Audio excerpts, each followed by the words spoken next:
your job is no laughing matter, and we have all the compassion in the world, but comedian Kitty Martini might disagree. This writer and performer from Los Angeles says, "Chuckle away, my friend. You can even tell your boss or your Xbox, thank you." That's right.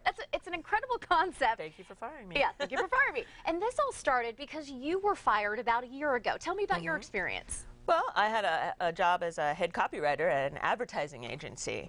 And one day they just said, "Well, we're letting you go." Bye-bye. See so ya. Long. And I just said, "Why?" And they just said, "Well, it's just not working." And I think it was because my sense of humor kind of started seeping into advertisements for medication. And, you know, people on medication apparently, shouldn't be joking about it. There's no sense of humor in medication world. Yeah. So you got fired, and what did you do from there? Well, I really liked laughing. I cried when I got fired, first of all, got it over with, and thought, there's nowhere to go from here but up, since I'm already at the bottom, and I have a choice. Either I could laugh or be depressed. So I thought, I'm going to write jokes, and I loved writing jokes, so I became a stand-up comedian. That's incredible. So I've been doing that for about a year since I got fired. And you perform at the LA Improv, you perform at the Comedy Show, the Ha Ha Store, all over Los Angeles, and now you have a show that's launching here in San Diego. Yes, that's right. Thank you for firing me, and I hear you get to throw marshmallows. Yes, well, it's not just a comedy show, because I think about the 1.2 million people who are going through the same thing right now. Every day people are getting fired, getting laid off. So we want people to be able to laugh, but also vent their hostility, vent their frustration. So we're going to have a boss there who is going to just fire you as soon as you walk into the theater, and you're going to come up to him, just verbally abuse him, throw marshmallows at him, just have fun. Wow.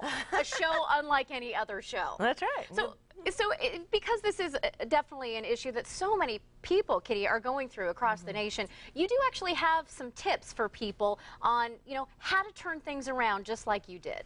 Yes, exactly. And I really feel like this is a great opportunity to find out what your passion really is. Hey, you got the day off, Exactly. You can sleep in. And you can watch this show. I'm sure you got a lot more viewers now. But you could really take the time, take advantage of seeing what's coming up next. We're in a changing world.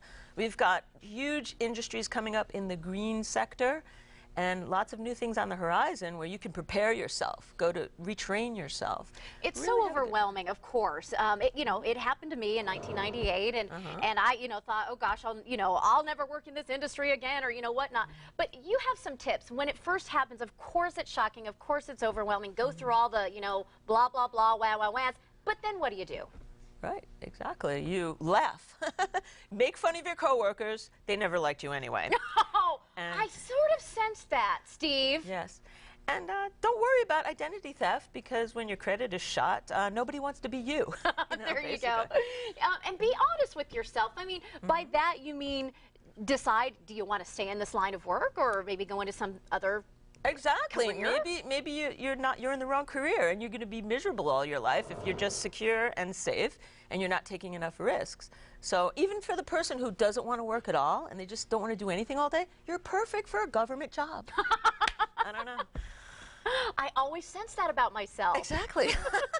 I think I'm meant to shop and get my nails done, but sadly, I love to eat. Somehow you could make money doing that, Yeah, I'm sure. I guess you could. Yeah. Reinventing yourself. I mean, as a copywriter, that was your background. You wrote a couple of books, one for kids and one for adults, something about the problem with men. Right, the trouble with men. The trouble with men. And, so you kind of found your way into reinventing yourself. Right, exactly. And it was always in hard times. The trouble with men was when I was just going through a divorce, and I thought, look, I could laugh about this or I could be sad. So I thought, hey, I could choose laughter and make jokes about this. So I just wrote this book, The Trouble with Men, just making fun of men, and I entertained myself. So I think when people can be empowered, when they really find something to laugh at, because when you're empowered, you can get a job much more easier. I mean, who's going to hire someone who's desperate and depressed, right? You can smell that, man. Exactly. You can smell desperation. You really can. Okay, we only have a little bit of time left, but can you give us like a little blurb of, if we went out to see your show, give us a little spiel. Sure. You're going to walk in the theater, see stand-up comedy. You're going to get to interact with an idiot boss named Dictator. and we're going to have a house therapist running around just having people get stuff off their chest. Oh, I love it. I love it. Come to the show and you'll find out more. Thank you for firing me. It's a comedy show, and Kitty is launching it right here in San Diego, in Carlsbad at the Village Theater, and it's going to go nationwide, and we are lucky to get it first. That's how America's Finest City rolls, Kitty. There we go. That's how we roll. And your last name really is Martini. Yes, it is an Italian name, and I don't know. People tell me it means heavy drinker, but I don't know.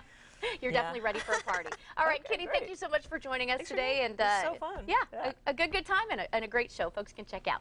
All right, still ahead at Camp Your Kids. We'll never forget. Find out where they can get a close-up look at critters of the winter. Plus, Carissa puts a new twist on a classic fall favorite. Get her recipe for the alternative to pumpkin pie when San Diego Living comes right back.